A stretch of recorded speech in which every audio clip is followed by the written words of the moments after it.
அனைவருக்கும் வணக்கம். நான் காயத்ரி கிருஷ்ணன். இன்றைக்கி நம்ம வாரத்தில் 7 நாளைக்கு 7 விதமான ஒரு சூப்பரான கஷாயம் ரெசிபி தான் பார்க்க போகிறோம். மழை சீசன்லாம் ஸ்டார்ட் ஆகிடுது. இந்த மாதிரி நம்ம டெய்லி கஷாயம் போட்டு குடித்தா உடம்புக்கு ரொம்பவே நல்லது, சிம்பிளாகவும் இருக்கும். வாங்க பார்க்கலாம். ஃபஸ்ட்டு மண்டே அன்றைக்கி நம்ம வெத்தலை கஷாயம் எப்படி செய்கிறதுன்னு பார்த்துடலாம். அதுக்கு பாருங்கள், நான் இன்றைக்கி ஒரு 10 வெத்தலை எடுத்திருக்கேன். எங்கள் வீட்டு வெத்தலை கொடியிலேருந்தே நான் ஃப்ரெஷ்ஷாக அந்த வெத்தலையை பறித்து எடுத்து வச்சுருக்கேன். எங்கள் ஃபேமிலி மெம்பர்ஸ் ஒரு 4 பேர் இருக்கும். அதனால் எனக்கு ஒரு 10 வெத்தலை சரியாக இருக்கும். நீங்கள் உங்கள் ஃபேமிலி மெம்பர்ஸ்க்கு ஏற்றவாறு இந்த வெத்தலையை கூட குறைச்சி நீங்கள் ஆட் பண்ணிக்கலாம். நம்ம எடுத்து வச்ச வெத்தலையில் பாருங்கள், ஃபஸ்ட்டு இந்த காம்பை மட்டும் நம்ம இந்த மாதிரி கிள்ளி எடுத்து வச்சுக்கலாம். இப்போ இங்கே ஒரு பாத்திரத்தில் ஸ்டவ் ஆன் பண்ணி ஃபஸ்ட்டு லோ ஃப்ளேமில் வச்சுட்டு இதில் நான் ஒரு 2 டம்ளர் கிட்ட தண்ணி விட்டுக்கிறேன். இந்த தண்ணி லைட்டாக சூடாகட்டும். சூடாகிறதுக்குள்ளே நம்ம வெத்தலை எல்லாத்தையும் நல்லா வாஷ் பண்ணிடலாம். வெத்தலையை இந்த மாதிரி முன்னாடி பின்னாடி இந்த மாதிரி தேய்ச்சி பண்ணி நீங்கள் ரெடியாக எடுத்து வச்சுக்கோங்க. இந்த மாதிரி நம்ம க்ளீன் பண்ண வெத்தலையை நம்ம ஒரு பக்கம் வச்சுக்கலாம். இங்கே பாருங்கள், தண்ணி லைட்டாக கொஞ்சம் ஹீட்டாக இருக்குது. இப்போ இதில் இந்த ஸ்பூன் பாருங்கள், நான் இந்த ஸ்பூன் காட்டியிருக்கேன். 2 டீஸ்பூன் மட்டும் நான் மிளகு பொடி சேர்த்துக்கிறேன். இப்போ இதை கலந்து விட்டுட்டு இப்போ நம்ம வாஷ் பண்ணி வச்சுருந்த வெத்தலையை இந்த மாதிரி பாருங்கள், கையில் இந்த மாதிரி பிச்சுட்டு நம்ம உள்ளே போட்டுக்கலாம். சாதாரணமாக வெத்தலையை முழுசாக போடாமல் இந்த மாதிரி பண்ணி போடுறது மூலமாக அந்த வெத்தலையில் உள்ள எசன்ஸ் எல்லாம் அப்படியே இந்த தண்ணியில் இறங்கி நமக்கு அந்த சத்தெல்லாம் கிடைக்கும். அதனால் அது எல்லாத்தையும் இந்த மாதிரி நம்ம தண்ணியில் போட்டுடலாம். இப்போ இது எல்லாத்தையும் சேர்த்துட்டு நம்ம ஒரு ஸ்பூனை வச்சு மிக்ஸ் பண்ணி விட்டுக்கலாம். எல்லாமே சேர்ந்து கொதி வரட்டும். பாருங்கள், இந்த மாதிரி ஒரு கொதி வந்ததுக்கப்புறம் இப்போ இதில் ஒரு 1/4 டீஸ்பூன் மட்டும் நான் மஞ்சள் பொடி சேர்த்துக்கிறேன். அதையும் சேர்த்துட்டு கலந்து விட்டுக்கலாம். இப்போ இது எல்லாமே சேர்ந்து வரணும். எப்போவுமே கஷாயம் எல்லாமே கொதிக்கும் போது லோ டு மீடியம் ஃப்ளேம்லேயே வச்சாதான் எல்லா எசன்ஸ் இறங்கி அந்த சத்தெல்லாம் தண்ணியில் நல்லா இறங்கியிருக்கும். இப்போ இது எல்லாமே சேர்ந்து கொதி வந்துடுது. அவ்வளோதான், நம்மளோட வெத்தலை கஷாயம் ரெடியாக எடுத்து இப்போ நம்ம ஸ்டவ்வை ஸ்விட்ச் ஆஃப் பண்ணிடலாம். இப்போ இது கொஞ்சம் ஆறினோன்னே இதை நம்ம ஃபில்டர் பண்ணிவிட்டு இப்போ நம்ம கொஞ்சம் சூடாக இருக்கும் போதே சர்வ் பண்ண வேண்டியதான். நம்ம 2 டம்ளர் தண்ணி விட்டு கஷாயம் போட்டிருந்தோம். அது நல்லா வற்றி 1 டம்ளர் ஆயிருக்கு. இந்த வெத்தலை கஷாயத்தில் அவ்வளோ ஹெல்த்தி பெனிஃபிட்ஸ் இருக்குது.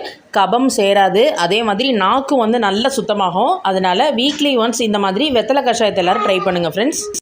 நெக்ஸ்ட்டு நம்ம டியூஸ்டே ரொம்பவே ஹெல்த்தியான கடுக்கா கஷாயம் எப்படி செய்கிறதுனா நம்ம பார்க்க போகிறோம்.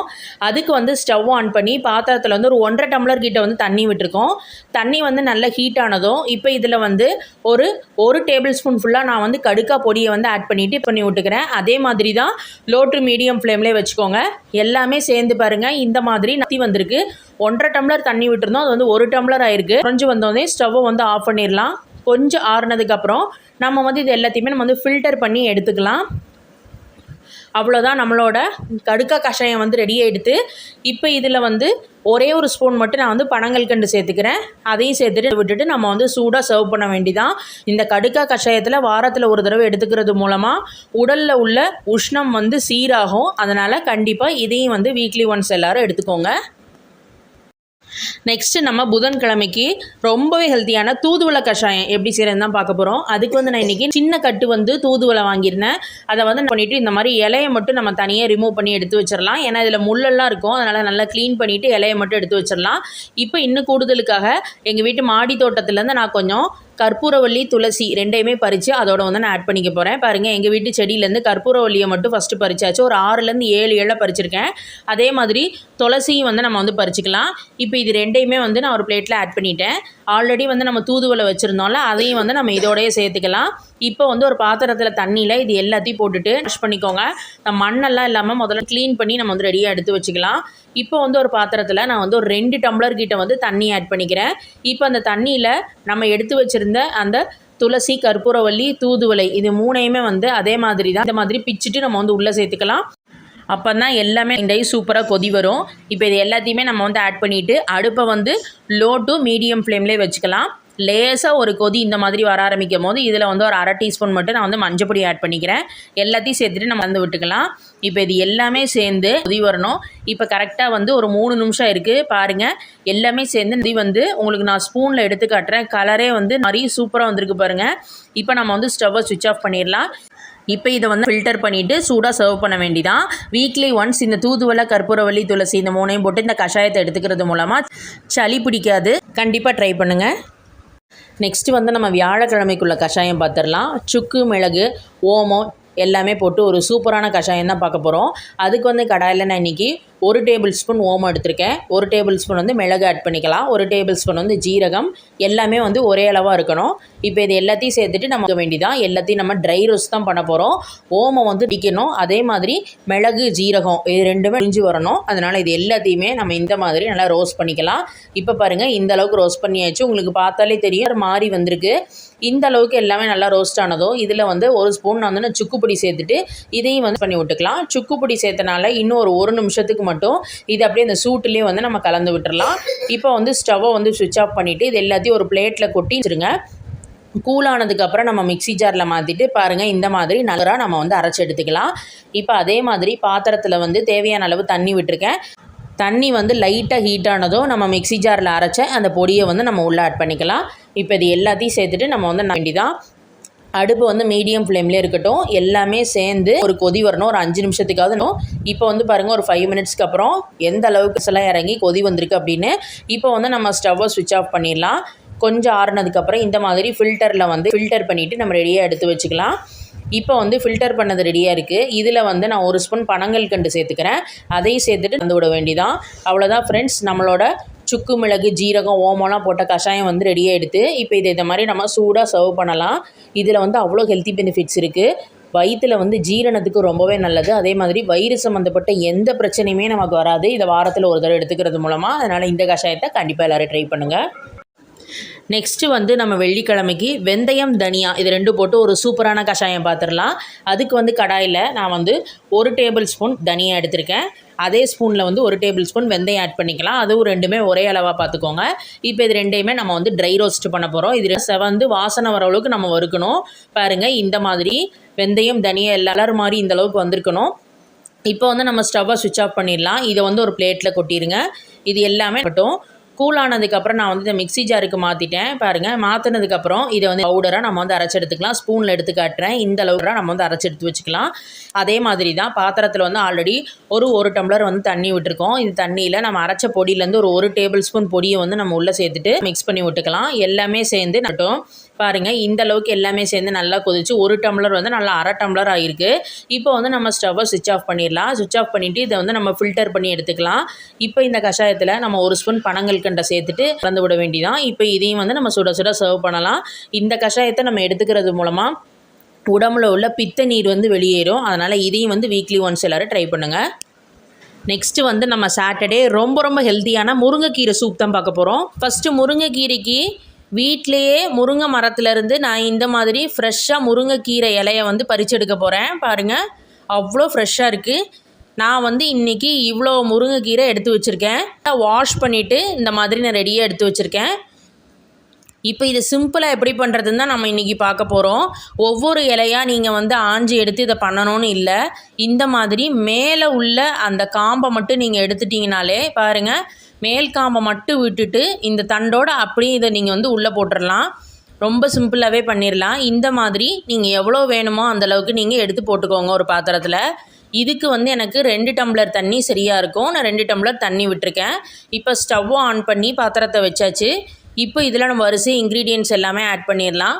ஒரு துண்டு இஞ்சியை வந்து இந்த மாதிரி தோலை நீக்கிட்டு சீவி வச்சுருக்கோம், அதை உள்ளே சேர்த்துக்கலாம். 2 பல்லு பூண்டு சேர்த்துக்கோங்க. ஒரே ஒரு தக்காளியை வந்து கட் பண்ணிவிட்டு உள்ளே சேர்த்துக்கலாம். கொஞ்சம் மஞ்சப்பொடி சேர்த்துக்கோங்க. தேவையான அளவு உப்பை சேர்த்துக்கலாம்.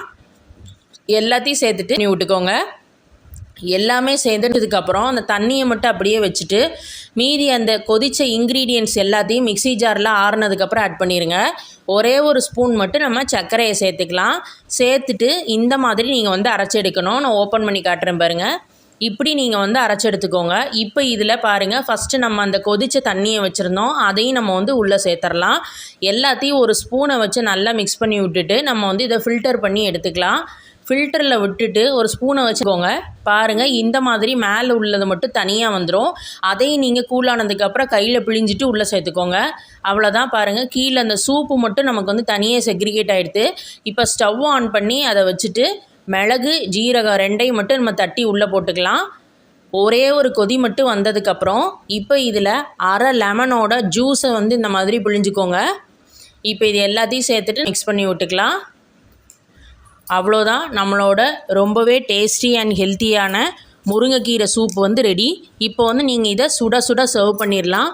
முருங்கைக்கீரையில் அவ்வளோ மருத்துவ குணங்கள் இருக்குது. உடம்புல வந்து ஹீமோக்ளோபின் லெவலை ரைஸ் பண்ணும். அதே மாதிரி உடம்புல வந்து பிளட் சர்க்குலேஷனையும் அதிகமாக்கும். எலும்புகள் வந்து வலுவடையும். சுகர் பேஷண்ட்ஸ் இதை சாப்பிட்றது ரொம்ப நல்லது. இரும்பு சத்து இந்த முருங்கைக்கீரையில் நிறைய இருக்குது. நிறைய விட்டமின்ஸ் அண்ட் மினரல்ஸ் இருக்குது.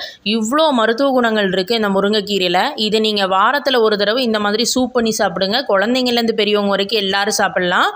நெக்ஸ்ட்டு லாஸ்ட்டாக சண்டே சுக்குமல்லி காஃபி எப்படி செய்கிறதுன்னு பார்ப்போம். இந்த சுக்குமல்லி காஃபிக்கு நான் தேவையான இன்க்ரீடியன்ட்ஸ் எல்லாத்தையுமே எடுத்து வச்சுருக்கேன் பாருங்கள். ஒரு 50 கிராம் வந்து நான் சுக்கு எடுத்திருக்கேன். நான் எடுத்துக்கிற 50 கிராமுக்கு நான் இந்த அளவு எல்லாமே இன்க்ரீடியன்ட் சொல்லியிருக்கேன். நீங்கள் எவ்வளோ சுக்கு எடுக்கிறீங்களோ அதுக்கு ஏற்ற மாதிரி நீங்கள் எல்லா அளவையும் எடுத்துக்கலாம்.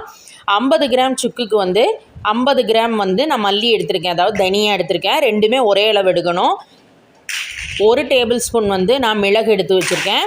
2 வந்து திப்பிலி வந்து ஆப்ஷனல். நீங்கள் இல்லைன்னா தாராளமாக அதை வந்து ஸ்கிப் பண்ணிக்கலாம். நான் 2 மட்டும் எடுத்து வச்சுருக்கேன், ரொம்ப சேர்க்க வேண்டாம். ஒரு 10 ஏலக்காய் எடுத்து வச்சுருக்கேன். இப்போ இவ்வளோ தான் தேவையான இன்க்ரீடியன்ட்ஸ். ஃபஸ்ட்டு வந்து நம்ம இப்போ சுக்கை வந்து இடிச்சிக்க போகிறோம். இந்த மாதிரி இடிக்கிற கல்லில் சுக்கை வந்து போட்டு இடிச்சிக்கலாம். வந்து இடிஞ்சு நல்லா தூளாகிற வரைக்கும் இடிக்கணும். பாருங்கள், இந்த மாதிரி இந்த அளவுக்கு நம்ம வந்து சுக்கை இடித்தாலே போகிறோம். இதே மாதிரி நம்ம எடுத்து வச்சுருக்கிற 50 கிராம் சுக்கையும் இந்த மாதிரி நான் வந்து இடித்து பிளேட்டில் வந்து ரெடியாக எடுத்து வச்சுட்டேன். இப்போ நம்ம வறுக்க வேண்டியது எல்லாத்தையும் வரிசையாக வறுத்தரலாம். அடிகனமான கடாயை எடுத்து வச்சுருக்கேன். அதில் ஃபஸ்ட்டு நம்ம எடுத்து வச்ச 50 கிராம் மல்லி, அதாவது தனியா, அதை வந்து சேர்த்துட்டு வறுக்கணும். எல்லாமே சீராக வறுபடணும். அதனால் அடுப்பை வந்து லோ டு மீடியம் ஃப்ளேம்லேயே வச்சுட்டு ஒரு 2 நிமிஷத்துக்கு மட்டும் செவக்க வறுத்துக்கலாம். பாருங்கள், இந்த மாதிரி எல்லாமே ஒன்றா வறுபட்டு வந்திருக்கு. இந்த அளவுக்கு அப்போ வறுத்ததுக்கப்புறம் இதை வந்து ஒரு பிளேட்டில் நம்ம எடுத்து வச்சிடலாம். இப்போ அதே கடாயிலே வந்து நம்ம இடித்து வச்சுருந்தா 50 கிராம் சுக்கையும் சேர்த்து விட்டுக்கலாம். சுக்கு சேர்த்தனால ஹை ஃப்ளேமில் வைக்க வேண்டாம், அடியில் வந்து கருகிரும். அதனால் ரொம்ப லோ ஃப்ளேம்லேயே வச்சுட்டு இதையும் வந்து வறுக்கிற வரைக்கும் நம்ம வந்து இதை வறுக்கணும். பாருங்கள், இந்த அளவுக்கு நம்ம வந்து வறுத்தா போகிறோம். உங்களுக்கு பார்த்தாலே தெரியுது பாருங்கள், சுக்கு வந்து நல்ல ப்ரௌன் கலராக மாதிரி வந்திருக்கு. இதையும் வந்து நம்ம அதே பிளேட்டில் எடுத்து வச்சிடலாம். இப்போ அதே கடாயில் நம்ம எடுத்து வச்ச 10 ஏலக்காய் ஆட் பண்ணிக்கலாம். 1 டேபிள் ஸ்பூன் மிளகு வந்து 1 டேபிள் ஸ்பூன் போதும். ஏன்னா சுக்கிலே கொஞ்சம் காரம் இருக்கும், அதனால் மிளகு 1 டேபிள் ஸ்பூன் போதும். 2 திப்பிலியும் சேர்த்துட்டு இதை வறுக்கணும். ரொம்ப வந்து இதை வறுக்க வேண்டாம். மிளகு வந்து அளவுக்கு பொரியிற அளவுக்கு வறுக்க வேண்டாம். லேசாக வந்து அந்த சூட்டில் வந்து அதை வதக்கினாலே போகிறோம். பாருங்கள், இந்த மாதிரி உங்களுக்கு பார்த்தாலே தெரியும். மிளகு வந்து லேசாக இந்த மாதிரி நல்லா சூடாகி வந்ததுக்கப்புறம் அதையும் வந்து நம்ம அதே பிளேட்லேயே கொட்டிடலாம். எல்லாமே ஒரே பிளேட்லேயே கொட்டியாச்சு. இப்போ இது எல்லாமே மாறணும். இப்போ இந்த இன்க்ரீடியன்ட்ஸ் எல்லாமே இப்போ இதை நம்ம மிக்ஸி ஜாருக்கு மாற்றிக்கலாம். மிக்ஸி ஜார் வந்து ரெடியாக எடுத்து வச்சுக்கோங்க. ஏன்னா இது பொடியை வந்து நம்ம ஸ்டோர் பண்ணி வைப்போம்.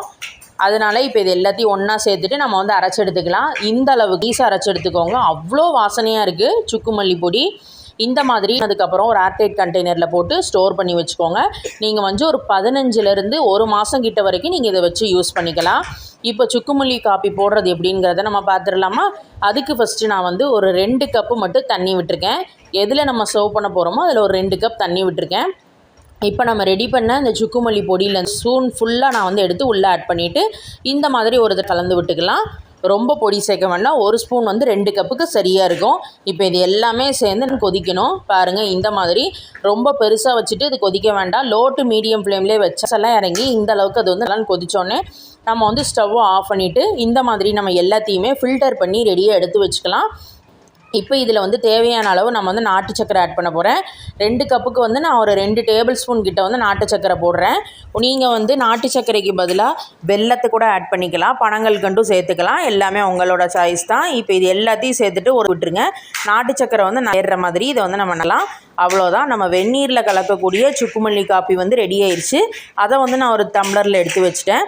இப்போ இன்னொரு டம்ளர் சுக்குமல்லி காப்பியில் வந்து நான் 1/2 டம்ளர் வந்து பால் சேர்த்துக்கிறேன்.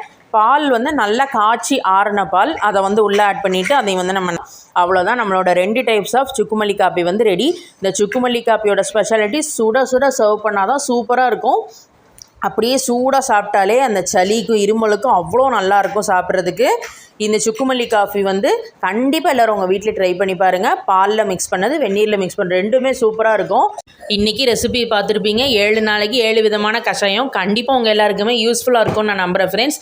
உங்களுக்கு இந்த வீடியோ பிடிச்சிருந்ததுன்னா மணக்கோலம் குக்கிங் சேனலை சப்ஸ்கிரைப் பண்ணுங்கள். தேங்க்யூ.